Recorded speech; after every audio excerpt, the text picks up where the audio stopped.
ദൈവ തിരുനാമത്തിന് മഹത്വമുണ്ടാകട്ടെ. ഈ സന്ധ്യാസമയത്ത് നല്ല വചനം പേജിലൂടെ നാം പഠിച്ചുകൊണ്ടിരിക്കുന്ന രക്ഷയുടെ ഭദ്രത എന്ന വിഷയത്തിൻ്റെ രണ്ടാമത്തെ എപ്പിസോഡിലേക്ക് എല്ലാ ബഹുമാന്യ പ്രേക്ഷകരെയും കർത്താവിന്റെ നാമത്തിൽ സ്വാഗതം ചെയ്യുന്നു.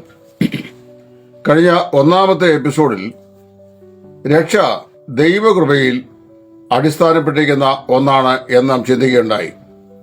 ഇപ്പോൾ നാം പഠിക്കാൻ പോകുന്നത് രക്ഷ പുത്രത്വത്തിൽ അടിസ്ഥാനപ്പെട്ടിരിക്കുന്നു എന്നുള്ളതാണ്. രക്ഷിക്കപ്പെടുന്ന ദൈവ മക്കളെ സംബന്ധിച്ച് വിശുദ്ധ വേദപുസ്തകത്തിൽ പറയപ്പെടുന്ന അതിപ്രധാനമാകുന്ന ഒരു വചനാംശം ഞാൻ നിങ്ങളോട് പറയാൻ ആഗ്രഹിക്കുകയാണ്. അത് വിശുദ്ധ യോഹന്നാന്റെ സുവിശേഷം 1-ാം അധ്യായത്തിന്റെ 12-13 വാക്യങ്ങളാണ്. അവിടെ നാം വായിക്കുന്നു, അവനെ കൈക്കൊണ്ട് അവന്റെ നാമത്തിൽ വിശ്വസിക്കുന്ന ഏവർക്കും ദൈവ മക്കളായി തീരുവാൻ അവൻ അധികാരം കൊടുത്തു. അവിടെ അവനെ കൈക്കൊണ്ട് എന്ന് പറയുന്നത് കർത്താവായ യേശു ക്രിസ്തുവിനെ കൈക്കൊണ്ടു എന്നുള്ള അർത്ഥമാണ്. കർത്താവായ യേശു ക്രിസ്തുവിനെ കൈക്കൊണ്ട് യേശു ക്രിസ്തുവിന്റെ നാമത്തിൽ വിശ്വസിക്കുന്ന ഏവർക്കും ദൈവ മക്കളായി തീരുവാൻ അവൻ അധികാരം കൊടുത്തിരിക്കുന്നു. ദൈവവചനം വ്യക്തമായി നമ്മൾ പഠിക്കുമ്പോൾ നമുക്ക് മനസ്സിലാക്കാൻ കഴിയുന്ന ഒരു യാഥാർത്ഥ്യം, ഒരു പാപി സുവിശേഷം കേട്ട് മാനസാന്തരപ്പെട്ട് കർത്താവായ യേശു ക്രിസ്തു മാത്രമാണ് തന്റെ ജീവിതത്തിന്റെ പാപപരിഹാരം നിന്നും യേശു ക്രിസ്തുവിൽ കൂടി അല്ലാതെ തന്റെ നിത്യതയ്ക്കും നിത്യജീവനും അടിസ്ഥാനപരമായ മറ്റൊരു മാർഗം അല്ലെങ്കിൽ വഴിയില്ലെന്നും അവൻ മനസ്സിലാക്കുന്നു. ഇങ്ങനെ മനസ്സിലാക്കുമ്പോൾ അവൻ തന്റെ ഹൃദയം യേശു ക്രിസ്തുവിലേക്ക് ചായ്ച്ച് കർത്താവായ യേശുവിനെ രക്ഷിതാവും കർത്താവുമായി കൈക്കൊള്ളുന്നു. അങ്ങനെ ഒരു പാപി കർത്താവായ യേശുവിനെ രക്ഷിതാവും കർത്താവുമായി ഹൃദയത്തിൽ സ്വീകരിക്കുമ്പോൾ അവനെ പിതാവായ ദൈവം വീണ്ടും ജനിപ്പിക്കുന്നു. അതായത് ദൈവ മകനായി അല്ലെങ്കിൽ മകളാക്കി മാറ്റുന്നു. ഇതിനു മുമ്പ് അവൻ പിശാചിന്റെ മകൻ അല്ലെങ്കിൽ പിശാചിന്റെ മകളാണ്. അതെങ്ങനെയാണെന്ന് എഫേസ്യ ലേഖനം അതിന്റെ 2-ാം അധ്യായത്തിന്റെ 1 മുതലുള്ള വാക്യങ്ങളിൽ അപ്പോസ്തലൻ പറഞ്ഞിട്ടുണ്ട്.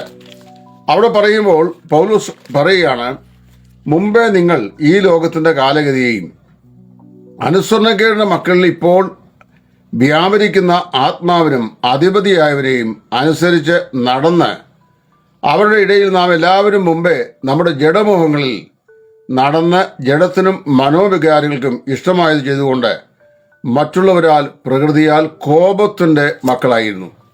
മറ്റൊരിടത്തിൽ പറഞ്ഞാൽ നാം പിശാചിന്റെ മക്കളായിരുന്നു അല്ലെങ്കിൽ കോപത്തിന്റെ മക്കളായിരുന്നു. പിശാച് എന്ന് പറയുന്ന യജമാനന്റെ ഇഷ്ടത്തിന് അനുസരിച്ച് നമ്മുടെ ജീവിതങ്ങൾ ക്രമപ്പെടുത്തി പിശാചിന്റെ നിർദ്ദേശങ്ങൾ അനുസരിച്ച് അവനെ അനുധാവനം ചെയ്യുന്ന ഒരു ജീവിത ശൈലിയാണ് നമുക്കെല്ലാവർക്കും ഉണ്ടായിരുന്നത്.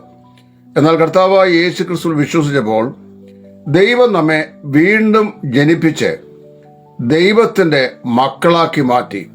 അവരെക്കുറിച്ച് യോഹന്നാൻ തന്നെ പറയുകയാണ്.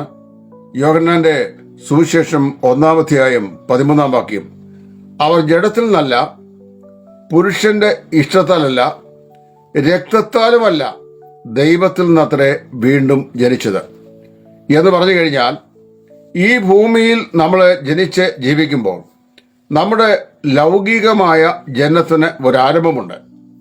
ലൗകികമായ ജനത്തിന്റെ ആരംഭം എന്ന് പറയുന്നത് നമ്മുടെ പിതാവാണ്. പിതാവാണ് നമ്മുടെ ജനകൻ. അല്ലെങ്കിൽ ഏത് സ്ത്രീയുടെ ഉദരത്തിൽ ഒരു ശിശുവിനെ ജനിപ്പിക്കുന്ന പ്രക്രിയയ്ക്ക് ഉത്തരവാദിയായിരിക്കുന്നത് പുരുഷനാണ്. അപ്പൊ പുരുഷൻ എന്ത് ചെയ്യുന്നു?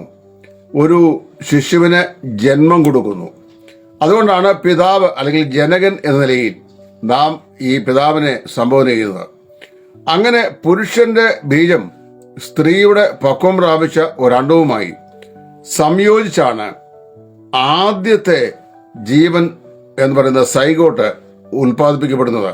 ആ ഏകകോശ സൈഗോട്ട് ഒരു പൂർണ്ണരൂപിയായ മനുഷ്യനാണ്. അങ്ങനെ ഒരു ജന്മം ഉണ്ടാകുന്നു. ആ ജന്മം പുരുഷ ബന്ധത്താലാണ്, സ്ത്രീ പുരുഷ ബന്ധത്താലാണ് സാധിക്കുന്നത്. അതുകൊണ്ടാണ് ലൗകിക മണ്ഡലത്തിൽ നമുക്കുള്ള ഈ ജന്മം, ഭൗതികമായ നമ്മുടെ ജന്മം, ജഡശരീരത്തിലെ ജന്മം അതിന് ഒരാരംഭമുണ്ട്. അത് പുരുഷന്റെ ഇഷ്ടത്താൽ, രക്തബന്ധത്താൽ, ബീജ സംക്രമണത്താൽ ഉണ്ടാകുന്ന ജനനമാണ്. എന്നാൽ ഈ ആത്മീയ ജനനത്തിനൊരു പ്രത്യേകതയുണ്ട്. അവിടെ പുരുഷന്റെ സംസർഗമില്ല, രക്തത്തിന്റെ ബന്ധമില്ല, പുരുഷന്റെ ഇഷ്ടമില്ല. പിതാവായ ദൈവം എന്ത് ചെയ്യുന്നു? പാപിയായ മനുഷ്യനെ വീണ്ടും ജനിപ്പിച്ച് ഒരു ദൈവ മകനാക്കി അല്ലെങ്കിൽ മകളാക്കി മാറ്റുന്നു. ഇതാണ് തികച്ചും അതിശയകരമാകുന്ന ഒരു പ്രക്രിയയായി ഒരു പാപി കർത്താവായ യേശു വിശ്വസിക്കുമ്പോൾ അവനിൽ സംഭവിക്കുന്നത്. അങ്ങനെ ദൈവ മകനായിത്തീരുന്നു. ഒരു വ്യക്തി ദൈവ മകനായിത്തീരുന്നു. ദൈവ മകനായിത്തീരുന്നതോടെ ദൈവത്തോട് നമുക്ക് പിതാവ് പുത്രൻ അല്ലെങ്കിൽ ദൈവത്തിന്റെ മക്കൾ പിതാവ് എന്നുള്ള ഒരു ബന്ധം ഉണ്ടാവുകയും ദൈവഭവനത്തിന്റെ അംഗങ്ങളായി നാം ജനിപ്പിക്കപ്പെടുകയും ചെയ്യുന്നു. പ്രിയമുള്ളവരെ, ഈ വിഷയം നമ്മൾ പഠിക്കുമ്പോൾ വളരെ അടിസ്ഥാനപരമായി ഈ വിഷയത്തിന്റെ സത്യം ദൈവവചനം എന്തു പറയുന്നു എന്നുള്ളൊരു അടിസ്ഥാനം പഠിക്കണം. ഒരു വീണ്ടും ജനനത്തിലൂടെ അല്ലെങ്കിൽ രക്ഷിക്കപ്പെടുന്നതിലൂടെ ഒരു പിതൃപുത്ര ബന്ധം ഒരു വ്യക്തിക്ക് ഉണ്ടാവുകയാണ്. അപ്പൊ വീണ്ടും ജനനം ഒരു പിതൃപുത്ര ബന്ധത്തിന്റെ ആരംഭമാണ്. ലോകത്തിൽ എന്തെല്ലാം നിലയിലുള്ള അഭിപ്രായ വ്യത്യാസങ്ങൾ മക്കളും മാതാപിതാക്കളും തമ്മിൽ ഉണ്ടായാലും, അനേക ഭവനങ്ങളിൽ അങ്ങനെയുണ്ട്, ഉണ്ടായാലും പിതൃപുത്ര ബന്ധത്തിന് ഒരിക്കലും ഒരു മാറ്റം ഉണ്ടാവുകയില്ല. എന്തുകൊണ്ടാണ് രക്ഷിക്കപ്പെട്ട വ്യക്തിയുടെ രക്ഷ ഭദ്രമായിരിക്കുന്നത് എന്ന് ചോദിച്ചാൽ അതിന്റെ ഏറ്റവും പ്രധാനപ്പെട്ട ഉത്തരം അത് പുത്രത്വത്തിൽ അടിസ്ഥാനപ്പെട്ടിരിക്കുന്നു എന്നുള്ളതാണ്. കർത്താവായ യേശു ക്രിസ്തുവിൽ വിശ്വസിച്ചപ്പോൾ പാപിയായ മനുഷ്യൻ പിതാവായ ദൈവത്താൽ വീണ്ടും ജനിപ്പിക്കപ്പെട്ട് ദൈവഭവനത്തിൽ ദൈവത്തിന്റെ മകനായി അല്ലെങ്കിൽ മകനായി മാറി. അത് ഒരിക്കൽ മാത്രം സംഭവിക്കുന്ന ഒരു കാര്യമാണ്. ഇപ്പൊ എൻ്റെ പിതാവിൽ നിന്നാണ് ഞാൻ ജനിച്ചത്.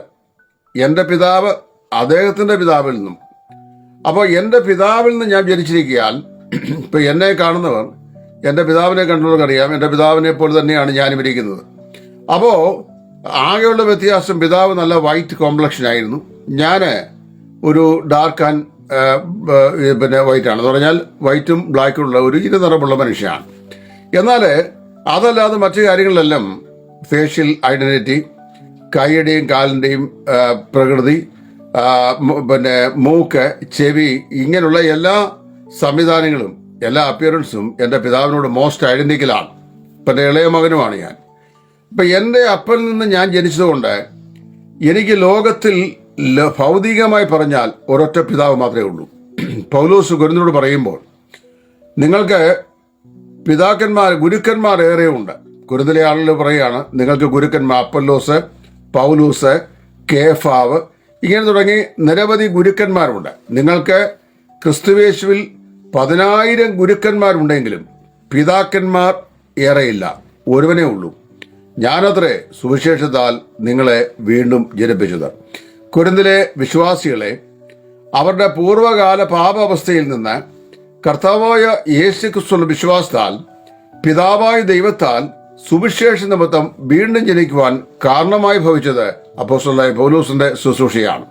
അപ്പൊ പൗലോസ് അവരുടെ ആത്മീക പിതാവാണ്. എന്ന് പറഞ്ഞാൽ അവരുടെ ആത്മീക ജനനത്തിന് പിറകിൽ പ്രവർത്തിച്ച ആള് പൗലോസാണ്. അതുപോലെ കർത്താവായ യേശു ക്രിസ്തു മുഖാന്തരം രക്ഷിക്കപ്പെടുന്ന വ്യക്തികൾ പിതാവായ ദൈവത്തിന് ജനിക്കുമ്പോൾ പിതാവെന്നും പുത്രനെന്നും അല്ലെങ്കിൽ മകനെന്നും മകളെന്നുമുള്ള ഒരു ബന്ധം പിതാവായ ദൈവത്താൽ അവിടെ ആരംഭിക്കുകയാണ്. അപ്പോൾ ഒരു മകന് തൻ്റെ അപ്പനോട് കടുത്ത അഭിപ്രായ വ്യത്യാസം ഉടൻ ചിന്തിക്കുക. ആ മകൻ പല തെറ്റുകളൊക്കെ ചെയ്യുന്നു, അപ്പനോട് അനുസരണക്കേട് കാണിക്കുന്നു, അപ്പൻ്റെ വാത്സല്യത്തിന് ഭാഗഭാക്കായി തീരാതെ അവൻ അപ്പനെ വിഷമിപ്പിക്കുന്ന ചില സാഹചര്യങ്ങളൊക്കെ ഉണ്ടാകുന്നു. അപ്പനിൽ നിന്ന് ഒരു പക്ഷേ അകന്ന് മാറിപ്പോകുന്നു, ദൂരവേ അകന്ന് മാറിപ്പോകുന്നു, അപ്പൻ്റെ ഹൃദയത്തിന് വ്യസനഹേതുവായി ഭവിക്കുന്നു, അപ്പൻ്റെ ഇഷ്ടം നിവർത്തിക്കാതെ മുമ്പോട്ട് പോകുന്നു. ഇതൊക്കെ സംഭവമാണ്. അങ്ങനെയൊക്കെ വന്നാലും ആ മകൻ ഒരിക്കലും ആ അപ്പൻ്റെ മകൻ അല്ലാതെ വരികയില്ല. അപ്പൻ്റെ മകൻ അല്ലാതെ വരിക എന്ന് പറഞ്ഞാൽ ആ പിതാവ് പുത്രൻ എന്നുള്ള ബന്ധത്തെ നള്ളിഫൈ ചെയ്യാൻ, അതിനെ ഇല്ലാതെയാക്കുവാൻ ഭൂമിയിൽ ആർക്കും സാധിക്കുകയില്ല. അത് വളരെ സത്യസന്ധമായ ഒരു കാര്യമാണ്. നമ്മളിന്ന് ജീവിക്കുന്നത് ശാസ്ത്രീയമായി വളരെ അഡ്വാൻസ്ഡ് ആയ ഒരു കാലഘട്ടമാണ്. മുൻകാലങ്ങളിൽ എന്ന് പറഞ്ഞാൽ കുറേ വർഷങ്ങൾക്ക് മുമ്പ് അല്ലെങ്കിൽ കുറേ പതിറ്റാണ്ടുകൾക്ക് മുമ്പ് അവിഹിത ബന്ധത്താൽ ഒരു ശിശു ഉണ്ടായിക്കഴിഞ്ഞാൽ ആ ശിശുവിന്റെ പിതാവ് ആരാണെന്ന് കണ്ടുപിടിക്കാൻ വളരെ പ്രയാസമായിരുന്നു. എന്നാൽ ഇന്ന് നമുക്ക് DNA ഡിറ്റക്ഷൻ ഉണ്ട്. അതായത് DNA പരിശോധിച്ചാൽ ഈ നവജാത ശിശുവിന്റെ പിതാവ് ആരാണെന്ന് വളരെ വ്യക്തമായി മനസ്സിലാക്കാൻ കഴിയും. ഒരു തുള്ളി രക്തം നമ്മുടെ മെഡിക്കൽ ലാബിൽ കൊടുത്താൽ മതിയാവും. അത്രയും അഡ്വാൻസ്ഡ് ആയിരിക്കുന്ന ഒരു മെഡിക്കൽ ടെക്നോളജിയുള്ള ലോകത്തിലാണ് ഞാൻ നിങ്ങൾ ജീവിക്കുന്നത്. അപ്പം ഒരു അവിഹിത ബന്ധം ഒരു ശിശുവിന്റെ ജനനത്തിന്റെ പിറകിൽ ആരോപിക്കപ്പെട്ടാൽ അത് കേവലം ആരോപണമല്ല, അവന്റെ പിതൃത്വം ആർക്കാണെന്നുള്ളത് കണ്ടുപിടിക്കാനും വൈദ്യശാസ്ത്രത്തിൽ ഇന്ന് വളരെ നിമിഷങ്ങൾ മാത്രം മതി. അത്രമാത്രം അഡ്വാൻസ്ഡ് ആയി കഴിഞ്ഞു വൈദ്യശാസ്ത്ര ലോകം. അപ്പോൾ നിശ്ചയമായും ആ DNA ടെസ്റ്റിലൂടെ ഈ കുട്ടിയുടെ പിതാവ് ആരാണെന്ന് കണ്ടെത്താനായിട്ട് സാധിക്കും. ഇവിടെ കർത്താവായ യേശുക്രിസ്തു മുഖാന്തരം പിതാവായ ദൈവത്താൽ വീണ്ടും ജന്മം പ്രാപിക്കുന്ന വിശ്വാസികൾ, അവർക്ക് പിതാവായ ദൈവത്തോട് സ്വർഗീയമായ അല്ലെങ്കിൽ ആത്മീയമാകുന്ന ഒരു ജനന ബന്ധമുണ്ട്. ആ ജനനബന്ധത്തിലാണ് അവർ ദൈവത്തിന്റെ മക്കളായി തീർന്നത്. അവിടെയാണല്ലോ യോഹന്നാൻ 1:11 പറയുന്നത്, അവനെ കൈക്കൊണ്ട് അവന്റെ നാമത്തിൽ വിശ്വസിക്കുന്ന ഏവർക്കും ദൈവ മക്കളാകുവാൻ അവൻ അധികാരം കൊടുത്തിരിക്കുന്നു. അങ്ങനെ ദൈവമക്കളായി തീർന്ന ആളുകളെ സംബന്ധിച്ച് അതേ യോഹന്നാൻ, അതായത് സുവിശേഷം എഴുതിയ അതേ യോഹന്നാൻ തന്റെ 1-ാം ലേഖനം 3-ാം അധ്യായത്തിന്റെ 1-2 വാക്കിൽ പറയുന്ന വാക്യങ്ങൾ ഞാൻ വായിച്ചു കേൾപ്പിക്കാൻ ശ്രദ്ധിക്കുക. കാൺമീൻ, നാം ദൈവമക്കൾ എന്ന് വിളിക്കപ്പെടുവാൻ പിതാവ് നമുക്ക് എത്ര വലിയ സ്നേഹം നൽകിയിരിക്കുന്നു. അങ്ങനെ തന്നെ നാം ആകുന്നു. ലോകം അവനെ അറിയുന്നില്ല. പ്രിയമുള്ളവരെ, നാം ഇപ്പോൾ ദൈവമക്കളാകുന്നു. നാം ഇന്നതാകുമെന്ന് ഇതുവരെ പ്രത്യക്ഷമായിട്ടില്ല. അവൻ പ്രത്യക്ഷനാകുമ്പോൾ നാം അവനെ താൻ ഇരിക്കുമ്പോൾ തന്നെ കാണുന്നതാകൊണ്ട് അവനോട് സദൃശ്യന്മാരാകും എന്ന് നാം അറിയുന്നു എന്നുകൂടെ പറയുന്നു. അപ്പോൾ അവിടെ യോഹന്നാൻ പറയുന്നത് നാം ഇപ്പോൾ ദൈവത്തിന്റെ മക്കൾ ആകുന്നു എന്നാണ്. ഭാവിയിൽ ആയിത്തീരും എന്നല്ല, ഇന്നലകളിലായിരുന്നു എന്നല്ല, നാം ഇപ്പോൾ ദൈവത്തിന്റെ മക്കളാണ്. കാൺമീൻ, നാം ദൈവമക്കൾ എന്ന് വിളിക്കപ്പെടുവാൻ, നമ്മെ ദൈവമക്കൾ എന്ന് വിളിക്കപ്പെടുന്നു. അതുകൊണ്ട് ഇവിടെ നമ്മൾ വായിക്കുമ്പോൾ മനസ്സിലാക്കേണ്ട ഏറ്റവും പ്രധാനപ്പെട്ട വിഷയം, ദൈവത്താലുള്ള ജനനത്താൽ സാധ്യതമായിരിക്കുന്ന ഈ ജനനാനുഭവ ബന്ധം ഒരിക്കലും വിച്ഛേദിക്കാൻ സാധിക്കത്തില്ല. ഈ ഒരു മകന് എന്തെല്ലാം തെറ്റുകൾ അപ്പനോട് ചെയ്താലും, അപ്പന്റെ വാത്സല്യത്തിന്റെ വെളിയിൽ അവൻ പോയാലും, അപ്പനോട് ഏറിയ നാളുകൾ ബന്ധമില്ലാതെ അവൻ കഴിഞ്ഞാലും ആ അപ്പന്റെ മകൻ അല്ലാതായി വരുന്നില്ല ഈ മകൻ എന്ന് പറഞ്ഞതുപോലെ ഒരു വിശ്വാസിയുടെ ജീവിതത്തില് ഏതെങ്കിലും നിലയുള്ള പാളിച്ചകളോ തകരാറുകളോ സംഭവിച്ചാൽ, ഏത് തെറ്റും ഒരു മനുഷ്യന്റെ ജീവിതത്തിൽ സംഭവ്യമായിരിക്കുന്ന ഒരു ശരീരത്താണ് ജീവിക്കുന്നത്. കാരണം ജഡത്തിൽ ജീവിക്കുമ്പോൾ ജഡത്തിൻ്റെതായ സ്വഭാവങ്ങൾ, ജഡത്തിൻ്റെതായ പാപപ്രവൃത്തികൾ ഒക്കെ നമ്മുടെ ജീവിതത്തിൽ വരാറുണ്ട്. അങ്ങനെ വന്നു കഴിഞ്ഞാൽ ആ പാപപ്രവൃത്തി മുഖാന്തരം പിതൃഹൃദയത്തിന് വേദന ഉണ്ടാവുകയും ദൈവത്തോടുള്ള കൂട്ടായ്മ ബന്ധത്തിന് ഒരു പക്ഷെങ്കിൽ തടസ്സമുണ്ടാകുകയും ചെയ്യും. പക്ഷേ പിതാവിന്റെ പുത്രൻ എന്നുള്ള പുത്രത്വ ബന്ധത്തിന് ഒരിക്കലും ഒരു മാറ്റവും വരികയില്ല. ജനനത്താൽ പുത്രന്റെ പിതാവുമായിട്ടുള്ള ബന്ധമാണ് പുത്രത്വം. പുത്രത്വം യാതൊരു കാരണവശാലും മാറ്റുവാൻ സാധിക്കുകയില്ല എന്നുള്ള കാര്യം, രക്ഷ നഷ്ടപ്പെടും എന്നുള്ള പ്രമേയത്തിന് ഏറ്റവും ശക്തമായ പ്രത്യുക്തിയാണ്. നമ്മൾ ലൂക്കോസിന്റെ സുവിശേഷം 15 വായിക്കുമ്പോൾ നഷ്ടപ്പെട്ടു പോയ മകന്റെ ഉപമ, നമ്മൾ സാധാരണ മുടിയമ്പത്തോടെ ഉപമ എന്നൊക്കെ പറയാറുണ്ട്. നഷ്ടപ്പെട്ടു പോയ മകന്റെ ഉപമ പറയുമ്പോൾ മകൻ മടങ്ങി വരികയാണ്. ദൂരദേശത്തേക്ക് അപ്പനെ വിട്ട് അപ്പന്റെ വസ്തുക്കളെല്ലാം വാങ്ങി അത് നാനാവിധമാക്കി കളഞ്ഞ് അത് ദുർനടപ്പിലൂടെ നശിപ്പിച്ചു കളഞ്ഞ ഈ മകനെ ഓർത്ത് അപ്പൻ ദുഃഖിച്ചും വ്യസനിച്ചും വ്യാകുലപ്പെട്ടും അവന് മടങ്ങുവാനായി കാത്തിരുന്നു. അങ്ങനെ മടങ്ങി വരുന്ന ഈ മകനെ കണ്ടുമ്പോൾ, ഈ എൻ്റെ മകൻ മരിച്ചവനായിരുന്നു എന്ന് പറഞ്ഞു കഴിഞ്ഞാൽ എന്നിൽ നിന്ന് വേർപെട്ടു പോയവനായിരുന്നു എന്നാണ്. എൻ്റെ കുടുംബത്തിൽ നിന്ന് അകന്നു പോയവനായിരുന്നു. മരണം എന്ന വാക്കിന്റെ വാച്യാർത്ഥം വേർപാട് എന്നാണ്, അല്ലാതെ ഇല്ലാതെയായി തീരുക എന്നല്ല. അവനെ ആ പിതാവ് എത്ര സ്നേഹത്തോടെയാണ്, വാത്സല്യത്തോടെയാണ് വീണ്ടും മടക്കി സ്വീകരിക്കുന്നത്. പ്രിയമുള്ളവരെ, അപ്പോൾ നമുക്ക് ലഭിക്കപ്പെട്ടിരിക്കുന്ന രക്ഷ പിതാവായ ദൈവത്തിൽ നിന്നുള്ള ജനനത്താൽ പുത്രത്വത്തിൽ അടിസ്ഥാനപ്പെട്ടതാകിയാൽ പുത്രത്വം ഒരിക്കലും നീക്കപ്പെടുവാൻ കഴിയാത്ത നിത്യബന്ധമായതുകൊണ്ട് നമ്മുടെ രക്ഷയും നിത്യമായ രക്ഷയാണ്. അതിനെ അഴിക്കുവാനോ ഇല്ലാതെയാക്കുവാനോ നശിപ്പിക്കുവാനോ ലോകത്തിൽ ആർക്കും സാധിക്കുകയില്ല. എന്ന് മാത്രമല്ല, എനിക്ക് വീണ്ടും ജനനത്താൽ ലഭിച്ച പുത്രത്വ ബന്ധം സൂക്ഷിക്കപ്പെടുവാൻ, ആ ബന്ധം എൻ്റെ കയ്യിലല്ലിരിക്കുന്നത്, പിതാവിൽ നിന്നുള്ള ജന്മത്താലാണ്. പിതാവിൽ നിന്ന് ലഭിച്ച ജന്മത്താൽ എനിക്ക് അനുഭവവേദ്യമാകുന്ന ബന്ധം എനിക്ക് എങ്ങനെ നഷ്ടപ്പെടുത്താൻ സാധിക്കും? ഒരിക്കലും അത് എനിക്ക് നഷ്ടപ്പെടുത്തുവാനായിട്ട് സാധിക്കത്തില്ല. അതുകൊണ്ട് ഈ രണ്ടാമത്തെ എപ്പിസോഡ് രക്ഷയുടെ ഭദ്രത എന്ന വിഷയത്തിൽ ഇവിടെ ഞാൻ പര്യവസാനിപ്പിക്കുന്നു. രക്ഷ കർത്താവായ യേശുക്രിസ്തു മുഖാന്തരം നമുക്ക് ലഭിച്ച പിതാവായ ദൈവത്തിലുള്ള ജന്മത്തിൽ അധിഷ്ഠിതമാണ്, പുത്രത്വത്തിൽ അധിഷ്ഠിതമാണ്. ജന്മത്താൽ ലഭിച്ച പുത്രത്വം ബന്ധം, അതായത് പിതാവിനുള്ള പിതൃപുത്ര ബന്ധം ഒരിക്കലും ഒരു കാരണവശാലും അതില്ലാതാക്കുവാൻ ലോകത്തിൽ ആർക്കും സാധിക്കത്തില്ല. അതുകൊണ്ട് നമുക്ക് ലഭിച്ച ആത്മരക്ഷയും ഇല്ലാതെയാക്കുവാൻ നമുക്കോ ലോകത്തിൽ ആർക്കുമോ പിശാചിനോ സാധിക്കുകയില്ല. കാരണം ഒരിക്കൽ പിതാവിന്റെ ഭവനത്തിൽ ജനിച്ചാൽ അവൻ എന്നേക്കുമായി സ്വർഗീയ ഭവനത്തിന്റെ അംഗമായി ജനിച്ചിരിക്കുന്നു. സ്വർഗീയ ഭവനത്തിൽ നിന്ന് നിന്റെ മകനല്ല ഇനി മേലാൽ നീ എന്ന് പറഞ്ഞുകൊണ്ട് ദൈവം നിന്നെ എടുത്ത് വെളിയിലെറിഞ്ഞ് എന്ന് ചിന്തിക്കുക. അങ്ങനെ ഒരിക്കലും ചെയ്യത്തില്ല. ചെയ്താലും ദൈവത്തിന്റെ മകനല്ല എന്ന് വരികയില്ല. മുടിയനായ ഒരു പുത്രൻ, നാശയോഗ്യനായ ഒരു മകൻ, ഒരപ്പനും അമ്മയ്ക്കും വളരെ വ്യസനഹിതമായിട്ട് അവന്റെ ചെവിക്ക് പിടിച്ച അപ്പനും അമ്മയോട് ഇറക്കി വിട്ട് മേലാൽ നീ ഞങ്ങളുടെ മകനല്ല എന്ന് പറഞ്ഞ് അവനെ തെരുവിൽ ഇറക്കി വിട്ടാലും ആ അപ്പന്റെ മകനല്ല അവൻ എന്ന് ഒരിക്കലും വരികയില്ല. അപ്പോഴും ആ പിതൃപുത്ര ബന്ധം അവിടെ നിലനിൽക്കുന്നു.